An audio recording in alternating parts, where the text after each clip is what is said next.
నమస్కారం కృష్ణారావు గారు. ఐవీఆర్ టాక్స్కి పునఃస్వాగతం.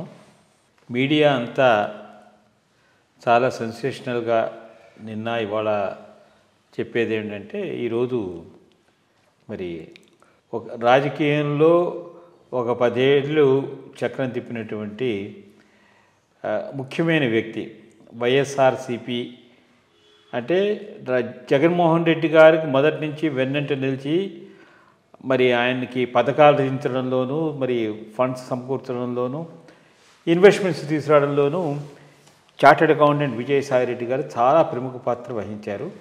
సరే, ఆయన చేసిన దానికి గాను నెంబర్ 1 or 2 అనేది మనము రాజకీయాల్లో చెప్పలేము. బట్ వైఎస్ఆర్సీపీలో ఇటు కేంద్ర రాష్ట్రాల మధ్య మంచి సత్సంబంధాలు నిలుపుకతో రాజ్యసభ సభ్యుల కింద కూడా ఉండి సడన్గా నిన్న ఆయన మరి రాజీనామా చేస్తున్నాను రాజ్యసభ సభ్యత్వానికి అని చెప్పి ఆయన అనౌన్స్ చేయడం అనేది కొంచెం వైఎస్ఆర్సీపీ పార్టీ ఎటుకేసి వెళ్తోందో అనేది మనకి అర్థం కావట్లేదు. ఆల్రెడీ 3 ఎంపీలు రాజీనామా చేశారు. సో ఈయన కూడా రాజీనామా చేయడంతో అక్కడ ఏమైనా వ్యాక్యూమ్ క్రియేట్ అవుతుందా? అసలు వైఎస్ఆర్సీపీ అంటే అది ఉంటుందా, దాని యొక్క ఉనికిని కోల్పోతుందా అనేది. ఎందుకంటే విజయసాయి రెడ్డి గారు మటుకు అసలు వెనకాల ఉండి నడిపించడంలో చాలా ముఖ్య పాత్ర వహించారు.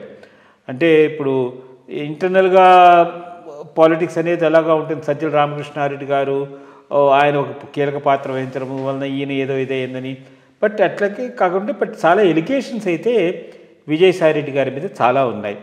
వీటన్నిటి మీద ప్రాసెస్లో ఉంది. ఈ ప్రాసెస్లో ఉన్న టైంలో ఆయన మరి సడన్గా ఈ నిర్ణయం తీసుకోవడము, ఎవరు ఒత్తిడి లేదన్నము, రేపటి నుంచి నేను వ్యవసాయమే చేసుకుంటానని చెప్పడం కూడాను కొంచెం అందరికీ ప్రశ్నార్థకంగా ఉంది. అసలు ఈ విజయసాయి రెడ్డి గారి పౌరపరాలను అసలు దీని వెనకాల ఏమైనా ఉంటుందా అనే దాని మీద ఒక చిన్న వివరణ ఇవ్వాలి. విజయసాయి రెడ్డి గారు పర్సనల్గా కూడా తెలుసు. ఎందుకంటే నేను టీటీడీఓగా ఉన్నప్పుడు బోర్డ్ మెంబర్ ఆయన. Almost all I think 2 years, నేను 2 years ఉంటే 1 year ఆయన కంటిన్యూ అయినాడు. ఆ పైన అఫ్కోర్స్ బోర్డు మారింది అనుకోండి. సో ఆయన బోర్డులో నాతో పాటు పనిచేశాడు. తెలివి కలవాడు, దాంట్లో ఏమీ డౌట్ లేదు. చాలా తెలివి కలవాడు, చాలా డీప్గా స్టడీ చేస్తాడని ఇష్యూస్ కూడా. Cleverly mischievous also. కొంత అది టెండెన్సీ ఉంది. ఎందుకంటే ఫేర్గా ముందుకు పోడు, కొంత అటు ఇటుగా ఉంటుంది అతని పరిస్థితి. Broadly that's the way I sum up my experience with him in the TTD.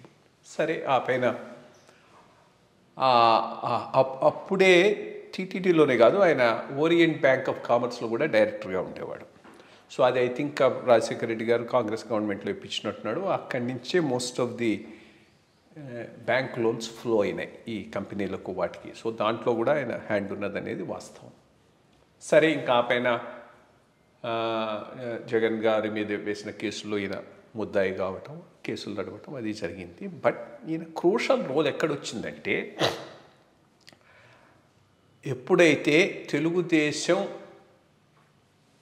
BJP కలిసి 2014లో కేంద్రంలో గవర్నమెంట్ ఫామ్ చేశారో, ఇక్కడ తెలుగుదేశం గవర్నమెంటు ఫామ్ అయింది. దాంట్లో బీజేపీ కూడా మినిస్టర్ ఉన్నాడు. అప్పుడు యాక్చువల్గా మినిస్టర్ ఉండి నడుస్తున్న సమయంలో పొలిటికల్ స్పేస్ జగన్మోహన్ రెడ్డికి దొరకలేదు. అప్పుడు కేసులు కనుక ఫాస్ట్గా అయిపోయి కన్విక్షన్ వచ్చి ఉంటే పొలిటికల్ ఫ్యూచరే ఇంకా క్లోజ్ అయి ఉండేది. అటువంటి సమయంలో ఢిల్లీలో ఒక స్పేస్ జగన్మోహన్ రెడ్డికి క్రియేట్ చేయటంలో విజయసాయి రెడ్డి పాత్ర అమోఘం అనేది వాస్తవం. అప్పటిదాకా టీడీపీ బీజేపీ కలిసి పనిచేస్తూ ఉన్నప్పటికీ ఇక్కడ ఏది టీడీపీ ఆ డబుల్ గేమ్ ఆడుతూ ఉండింది. అక్కడ ఆ గవర్నమెంట్లో ఉండి ఇక్కడ మాకేమి ఇవ్వలేదు, మాకేమి చేయలేదు అంటూ బీజేపీ మీద దుమ్మేస్తూ ఆ గ్యాప్ను క్రియేట్ చేసుకుంటూ ఉండేది. ఆ గ్యాప్ కనుక టీడీపీ క్రియేట్ చేసుకోకపోతే వైఎస్ఆర్సీపీకి స్పేస్ దొరుకుండేది కాదు. ఇప్పుడైతే వీళ్ళు ఈ డబల్ గేములు ప్లే చేస్తూ అక్కడేమో గవర్నమెంట్లో ఉన్నట్టు ఇక్కడికి వచ్చి మాకేమి ఇవ్వలేదు, మాకేమీ చేయలేదు అని అంటూ సెంట్రల్ మీద దుమ్మెత్తిపోయటం ఇది జరుగుతున్న టైంలో జగన్మోహన్ రెడ్డిని బీజేపీ టాప్ లీడర్స్తో లింక్ చేయటంలో చాలా ఇంపార్టెంట్ రోలు విజయసాయిరెడ్డి ప్లే చేశాడు. ఇన్ఫ్యాక్ట్ అది సక్సెస్ కావటం పెద్ద షాక్ అయింది, చంద్రబాబు నాయుడు గారికి పెద్ద షాక్ అయింది అది. ఆ రోజు ఐ థింక్ ఆయన ఎక్కడ ఫారిన్ పోయి తిరిగి వచ్చిన తర్వాత కూడా కాస్త ఢిల్లీలో మళ్ళీ దీన్ని రివర్స్ చేయడానికి ప్రయత్నం చేశాడు, కానీ సక్సెస్ఫుల్ కాలేదు. సక్సెస్ఫుల్ కాకపోయిన తర్వాత ఆ గ్యాప్ మరీ పెరిగిపోవటంతో ఇండైరెక్ట్గా జగన్ వాళ్లకు క్లోజ్ అయినాడు బీజేపీకి. In the sense formal alliance లేకపోయినా కానీ కొంత బీజేపీ సానుభూతి అయితే ఆయనకున్నదనేది వాస్తవం. ఆ పైన 2019 ఎలక్షన్స్ వచ్చేటప్పటికి బీజేపీ ఒంటరిగా పోటీ చేసినా కానీ బీజేపీ క్యాడరు టీడీపీతో ఎంత విసిగిపోయిందంటే వైఎస్ఆర్సీపీకి ఆటోమేటిక్గా సపోర్ట్ వెళ్ళిపోయింది. దాంతో స్వీప్ చేస్తా వచ్చాడు. వచ్చిన తర్వాత మళ్ళా రాజ్యసభలో బీజేపీకి పూర్తి సంఖ్యాబలం లేకపోవడం, వీళ్ళ మీద కొంత ఆధారపడాల్సిన అవసరం రావటం, అక్కడ కూడా మళ్ళీ కీ రోలు విజయసాయిరెడ్డి ఢిల్లీలో ఉన్నాడు కాబట్టి ప్లే చేశాడు. ఎవరో కరస్పాండెంట్ నాతో చెప్పాడు, టీడీపీ లీడర్లు కలవటానికి పోయి పిఎంను గంట అరగంట వెయిట్ చేస్తూ ఉంటే విజయసాయిరెడ్డి వస్తే వెంటనే ఆయనకు అక్కడ అపాయింట్మెంట్ దొరికేది, వెళ్ళి పిఎంతో మాట్లాడి వచ్చేవాడని. సో ఆ లైజాన్ మెయింటైన్ చేయడంలో చాలా ఇంపార్టెంట్ రోల్ ప్లే చేశాడు. ఇన్ఫ్యాక్ట్ నేను అనుకోవటం జగన్ గారు చేసిన పెద్ద తప్పు ఏంటంటే ఆయన కొద్దిగా ఆ పైన సైడ్ లైన్ చేయటం. అదే చేయకుండా అదే కాన్ఫిడెన్స్ ఆయనతో మెయింటైన్ చేసి ఉండుంటే, ఆ లైజాన్ అట్లాగే మెయింటైన్ అయి ఉండుంటే ఈ కూటమి బీజం పడి ఉండేది కాదేమో. కూటమికి బీజం పడటం అంటే అక్కడ వైఎస్ఆర్సీపీకి సరైన లైజన్ బీజేపీతో లేకుండా ఎంటుకు వచ్చేటప్పటికి ఆయన అంత ఇంట్రెస్ట్ తీసుకోలేదు, ఏదో అయింది మొత్తం మీద. దాంతో కూటమిలోకి ఫామ్ చేసుకోవటానికి టీడీపీ దగ్గర కావడానికి అవకాశం దొరికింది. లేక కనుక అదే కనుక వాళ్ళు మెయింటైన్ చేసి ఏదైనా ప్రామిస్ చేసి మేము వస్తే మేము సపోర్ట్ చేస్తామనో లేకపోతే ఏదో చేసి మొత్తం మీద చేసి ఉంటే మేబీ కూటమి కూడా వచ్చి ఉండేది కాదేమో. That's only conjecture. So but అప్పటి నుంచి డెఫినెట్గా కొంత గ్యాప్ ఉన్నదనేది వాస్తవం. లేకపోతే ఆ గ్యాప్ లేకపోతే ఆయన అంతకు ముందులాగానే కనుక పార్టీకి పనిచేస్తూ ఉంటే అట్లీస్ట్ అంత ఈజీగా కూటమి ఫామ్ అయి ఉండేది కాదు. చివరకు కూటమి ఫామ్ అయిన అయి ఉండొచ్చు, బట్ కొంత అటు ఇటు వెయిట్ చేసుకొని ఉండేవాళ్ళు. అవసరం లేకుండా చేసేశారు ఆయన ఇంపార్టెన్స్ అక్కడ. ఇక వైఎస్ఆర్సీపీ పూర్తిగా పోయిన తర్వాత ఇప్పుడున్న పరిస్థితుల్లో ఈయన బీజేపీ లీడర్షిప్ కొంత దగ్గర అవుతున్నాడు అనేది కూడా వాస్తవం, దాంట్లో ఏమీ డౌట్ లేదు. వాళ్ళకు రాజ్యసభలో ఇప్పటికి కూడా సీట్లు కావాలి. లాస్ట్ టైం తెలుగుదేశం ఓడిపోగానే తెలుగుదేశం వాళ్ళందరూ బీజేపీలో జాయిన్ అయిపోయి సపోర్ట్ చేశారు. మేబీ ఇతడు వైఎస్ఆర్సీపీ కూడా అట్లా చేస్తారని బీజేపీ ఎక్స్పెక్ట్ చేసిందా? దానికి ఏమైనా ఈయన ట్రై చేశాడా? ట్రై చేసి ఫెయిల్ అయినాడా? అది పాసిబిలిటీస్ ఉన్నాయి.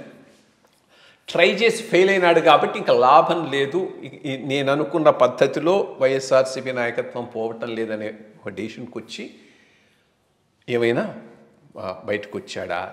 అన్నీ కంజంక్చర్స్, ఎవరు కూడా nobody knows the truth. And of course ఈయన మీద ఇప్పుడు జరుగుతున్నటువంటి ఇన్వెస్టిగేషన్స్, కేసులు, వాటికి సంబంధించింది ఏంటి, దాని ఎఫెక్ట్ ఏమైనా ఉందా?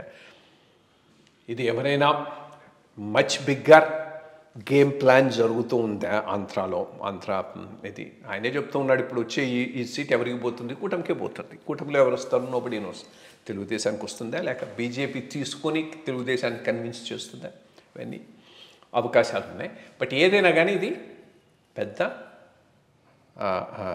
దెబ్బే వైఎస్ఆర్సీపీకి, దాంట్లో ఏమీ డౌట్ లేదు. ఇన్ఫ్యాక్ట్ అది ఆయన చెప్పిన దాంట్లో కూడా కొంత రికన్సిలియేషన్ ఉంది. రికన్సిలియేషన్ ఎవరెవరితో చేసుకుంటున్నాడు? ఆ స్టేట్మెంట్లో పవన్ కళ్యాణ్తో రీకన్సైల్ చేసుకోవడానికి ప్రయత్నిస్తున్నాడు, చంద్రబాబుతో రీకన్సైల్ చేసుకోవడానికి ప్రయత్నిస్తున్నాడు, మోదీ అమిత్ షాలకు కంఠం ఉందని చెప్పుకుంటూ ఇది పెట్టాడు. సో దీని ఎఫెక్ట్ రెండోది ఛానల్ పెడతాన్నాడు. ఇప్పుడు దాని గురించి పునరాలోచిస్తానని కూడా చెప్తూ ఉన్నాడు. సో ఇది విజయసాయిరెడ్డి వరకు. మరి ఆయన పంథ ఎటుపోతుంది? రాజకీయాల నుంచి పోతానంటున్నాడు. యాక్టివ్ రాజకీయాలు కాకపోతే ఏదైనా గవర్నర్ ఎక్కడికైనా పోతాడా, పంపిస్తారా? అవకాశం ఉందా తెలియదు. ఆ పాత ఉన్నటువంటి కనెక్షన్స్ను వాటిని బట్టి చూద్దాం ఎటు పోతుందనేది. ఇది ఒక పోర్షన్, అది విజయసాయి రెడ్డికి సంబంధించి. దీని ఎఫెక్టు వైఎస్ఆర్సీపీ మీద ఎట్లా ఉంటుంది? తప్పకుండా దెబ్బ అయితే ఉంటుంది. కానీ ఒకటి, ఆయన బిహైండ్ ది బ్యాక్గ్రౌండ్లోనూ ఫైనాన్షియల్ మ్యాటర్స్లోనూ చాలా క్లోజ్, దాంట్లో ఏమీ డౌట్ లేదు. బట్ పాపులర్ లీడర్గా పెద్ద ఫాలోయింగ్ ఉన్న లీడర్ అయితే కాదు. సంథింగ్ లైక్ పెద్దిరెడ్డి రామచంద్రారెడ్డి, బొత్స సత్యనారాయణ, జిల్లాలో స్టాండింగ్ ఉన్న లీడర్ అయితే కాదు. అందుకని పొలిటికల్గా ఆయన పోయినందువలన పార్టీ సంస్థాగతంగా బలహీనపడుతుందనేది జరగకపోవచ్చు. 2029లో ఆయన గెలుస్తాడా, ఉంటాడా అనేది 2-3 ముఖ్యమైన విషయాల మీద ఆధారపడి ఉంటుంది జగన్మోహన్ రెడ్డి గారికి. దాంట్లో పెద్ద విజయసాయి రెడ్డి గారి అంశం అంత రెలవెంట్ కాకపోవచ్చు. మొట్టమొదటిది, ఈ లోపల ఆయనకి ఏదైనా కేసుల్లో కన్విక్షన్ వస్తుందా? వస్తే ఫినిష్ అయిపోతాడు, రాకపోతే సర్వైవ్ అవుతాడు. 2, కూటమి ప్రభుత్వం ఎంత బాగా చేస్తుంది, వాళ్ళ మీద 2029 నాటికి వ్యతిరేకత పెరిగే అవకాశం ఉందా లేదా? నెగటివ్ ఓటే, పాజిటివ్ ఓటే ఎవరికి లేదు. ఈ రెండింటి మీదనే ఆధారపడి ఉంటుంది, కానీ ఇంకా దేని మీద ఆధారపడి ఉండదు. బట్ ఒకటి మాత్రం నిజం, కూటమి మీద వ్యతిరేకత ఇబ్బడి ముబ్బడిగా ఉంటేనే జగన్ రాగలుగుతాడు. మార్జినల్గా ఉంటే రాలేడు. ఎందుకంటే ఆయనకు నలుగురిని కలుపుకొని పోయి లీడర్షిప్ ఇచ్చేటువంటి క్వాలిటీస్ లేవు. అందుకనే 2014లో ఓడిపోయినాడు. 2014లో కూడా ఆయనకు చాలా మంచి ఛాన్స్ ఉంది. ఛాన్స్ ఎందుకు పోయిందంటే కలుపుకొని పోయేటటువంటి ఆ మనస్తత్వం లేదు కాబట్టి మార్జినల్లో గెలిచే అవకాశం ఉన్నప్పుడు పోగొట్టుకున్నాడు. ఆ మార్జినల్లో టీడీపీ గెలిచింది. 2019లో ఎందుకు గెలిచాడంటే అది మ్యాసివ్. ఈయన ఒంటెద్దుగా పోయినా కానీ, పోకడలతో పోయినప్పటికి కానీ, నలుగురిని కలుపుకొని పోకపోయినప్పటికీ కానీ గవర్నమెంట్ మీద ఎంత నెగటివ్ రియాక్షన్ ఉందంటే స్వీప్ చేసేసాడు. సో అంత స్వీప్ వస్తేనే మళ్ళా ఎప్పటికైనా జగన్మోహన్ రెడ్డి రాగలడు. కానీ మార్జినల్గా ఈ ప్రభుత్వం మీద వ్యతిరేకత ఉంటే ఆయనకు అది లాభం పడకపోవచ్చు. బికాస్ దానిని మలుచుకొని అధికారాన్ని చేజిక్కించుకోగలిగిన సామర్థ్యం ఆయనకు లేదు. కలుపుకోకపోయి అది మ్యాసివ్గా వచ్చి ఆయనకు దోహదం చేస్తేనే అధికారంలోకి రాగలదు. కానీ మార్జినల్గా వ్యతిరేకత ఉంటే దానిని అడ్వాంటేజ్ తీసుకొని వచ్చేటటువంటి అవకాశం ఉంది. సో మ్యాసివ్గా ఈ గవర్నమెంట్ మీద వ్యతిరేకత ఉండి కేసుల్లో కన్విక్షన్ రాకుండా ఉంటేనే ఆయనకు ఛాన్స్ ఉంటుంది. కానీ లేకపోతే ఛాన్స్ ఉండకపోవచ్చు. ఈయన ఉండటం పోవటం అనేటటువంటిది ఆయన 2029 ఎలక్షన్లకు పెద్దగా ఎఫెక్ట్ అవుతుందని నేను అనుకోను. ఎందుకంటే డబ్బులు కూడా మార్జినల్గానే, ఎప్పుడు డబ్బులు అనుకుంటారు కానీ డబ్బుల వలన గెలిచినవాడు లేడు, డబ్బుల వలన ఓడినవాడు లేడు, ఉన్నారు. బట్ కోర్స్ మార్జినల్ దీన్ని క్లించ్ చేయటంలో తప్పకుండా ఉపయోగపడుతుంది. అంత మాత్రం డబ్బులు ఇప్పుడు 2 పార్టీల దగ్గర ఉన్నాయి కాబట్టి ఒకరు ఇద్దరు పోయినంత వల్ల మనీకి కూడా పెద్ద ప్రాబ్లం వీళ్ళకు వాళ్ళకు ఉండకపోవచ్చు. సో బేసిక్ ఇష్యూస్ మీద నడిచే అవకాశం ఉంది. సో ఈయన పోవటం అనేది పెద్ద దెబ్బ. రెండోది, ఫ్యూచర్లో ఎట్లా బిహేవ్ చేస్తాడనే దాని మీద కొంత జగన్ మీద ప్రభావం చూపెట్టచ్చు. లైక్ ఈ కేసులు వీటన్నిటిలో కూడా ఆయన కూడా ఇన్వాల్వ్ అయి ఉన్నాడు కాబట్టి. బట్ 2029 ఎలక్షన్ల మీద దీని ప్రభావం ఉంటుందనేది మాత్రం నేను అనుకో. ఏదైనా ఇదేంటంటే జగన్ ఇండియాలో లేనప్పుడు ఆయన రిజైన్ చేయడం అనేది ఒక చిన్న దీని కింద డెఫినెట్గా ఇది ఆయనకు లైకింగ్ ఉన్న విషయం కాదనేది బాగా తెలుస్తూనే ఉన్నది. ఎందుకంటే ఆయన స్టేట్మెంట్ ఇచ్చాడు, ఒక తర్వాత సాక్షిగా నువ్వు చూచావున్నా కానీ నీకు అర్థమైపోతుంది. అది ఆయన నో ఆఫ్ థింగ్స్లో ఉండి ఆయన పర్మిషన్ తీసుకొని చేసింది కాదు. అందుకనే ఆయన లేనప్పుడు చేసినట్టున్నాడు, లండన్లో ఉన్నప్పుడు చేసినట్టున్నాడు. లాట్ ఆఫ్ థింగ్స్ మనకు తెలియనివేవో జరుగుతున్నాయి ఆంధ్ర రాజకీయాల్లో. అది ఎవరు ప్లే చేస్తున్నారు, ఎట్లా ప్లే చేస్తున్నారు, ఏ అజెండాతో ప్లే చేస్తున్నారు అనేది ఫ్యూచర్లోనే తెలుస్తుంది. కానీ ఇప్పుడు అందరూ చేసేదంట ఊహాగానాలు. ఈ ఊహాగానాలను బట్టి మనం ఏం చెప్పలేము. ఒకటి మాత్రం నిజం, జగన్కు అనుకూలమైన నిర్ణయం అయితే కాదు ఇది, ఆయన సమ్మతితో జరిగిన నిర్ణయం అయితే కాదు. వీళ్ళిద్దరి మధ్య గ్యాప్ చాలా ఉందనేటటువంటిది బయటపడుతుంది. మంచి విషయాలు చెప్పారండి. నమస్కారం.